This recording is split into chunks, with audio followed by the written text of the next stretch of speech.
welcome back to Martin Chats. So, What If Episode 3 just dropped yesterday, and this one, I don't know about this one, to be honest. What if the world lost its mightiest heroes? This is a murder mystery story. Someone is killing off the candidates for the Avengers Initiative, one by one, in very sneaky, kind of gruesome ways.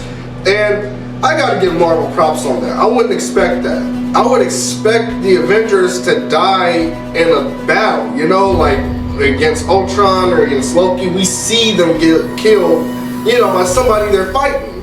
I wouldn't expect a murder mystery. I thought that was cool. And I really like the Phase 1 vibes I got from this episode. Revisiting old areas like Natasha talking to Betty Ross and things like that. I really like the vibe this episode has, because it just really made me miss those times when the MCU first started back in 2008. Phase 1. It really hits differently. It's my favorite phase in the MCU. It was also cool in this episode because Nick Fury was the lead in this, reprised by Samuel L. Jackson, and he had more than a few moments to shine in this. Nick Fury is so badass, and he's always 5 steps ahead. He's proven that more than once in the MCU. You got me?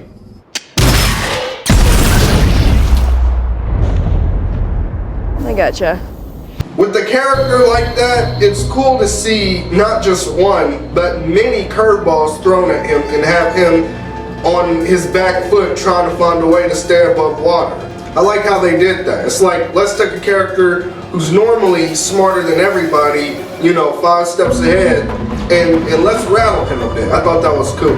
One thing I didn't like though is how flat the character sounded when he was talking. And not throughout the whole episode, it's mostly in the beginning, but whenever he talked, he sounded really flat. Like take a look. I've been worse. You become a problem I have to deal with. Contrary to your belief, you are not the center of my universe. I get it. Hit him. See, when the character said that in Iron Man 2, he sounded much more dramatic and there was much more persona in that sentence. You have become a problem I have to deal with. Contrary to your belief, you are not the center of my universe. Yeah, I get it. I have bigger problems than you in the Southwest region to deal with. Hit him. It's like oftentimes when he spoke, he sounded like he was just reading the words instead of saying them. Which is weird because Sam Jackson has done a lot of voiceover work in animated movies like The Incredibles and stuff like that.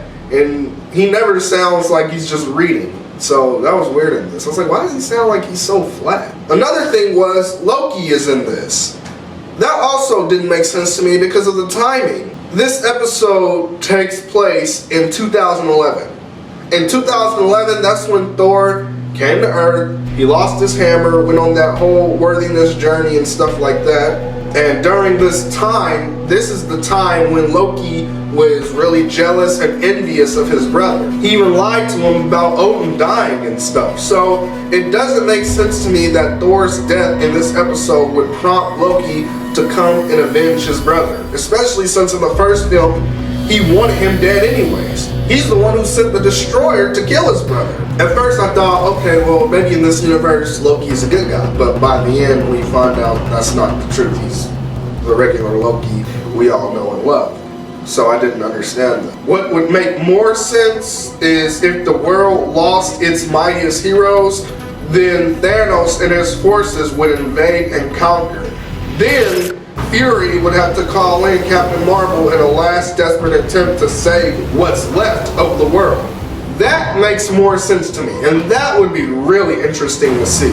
I don't know why they didn't do that, honestly. Because Thanos was around at this time in search of the Infinity Stones, going from planet to planet, conquering different worlds. It would make more sense to me without Earth having any protectors, he would come and conquer.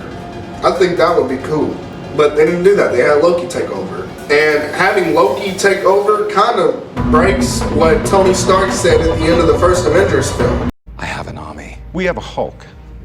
Oh, I thought the Beast had wandered off. You're missing the point. There's no throne. There is no version of this where you come out on top. Maybe your army comes, and maybe it's too much for us, but it's all on you. Because if we can't protect the Earth, you can be damn well sure we'll avenge it. There was a version where he came out on top. This is it.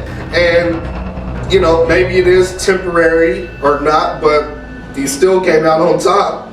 Overall, the episode was good. It wasn't my favorite out of the 3 I've seen so far, but I liked it a lot. The twist at the end and finding out who the killer was genuinely surprised me. I didn't know who it was. But again, another interesting story.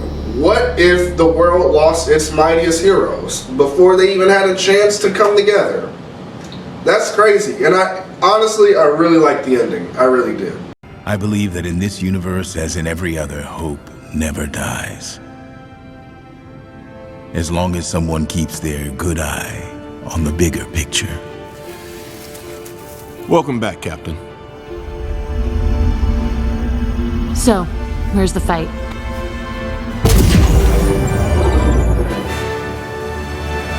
Guys, if you like this video, please give me a thumbs up. And if you're new here, be sure to subscribe. You can watch Marvel's What If free right now on soaptoday.com. I'll post the link down below. Let me know your thoughts and anything you think of in the comment section below. Thank you so much for watching, and I'll see you next time.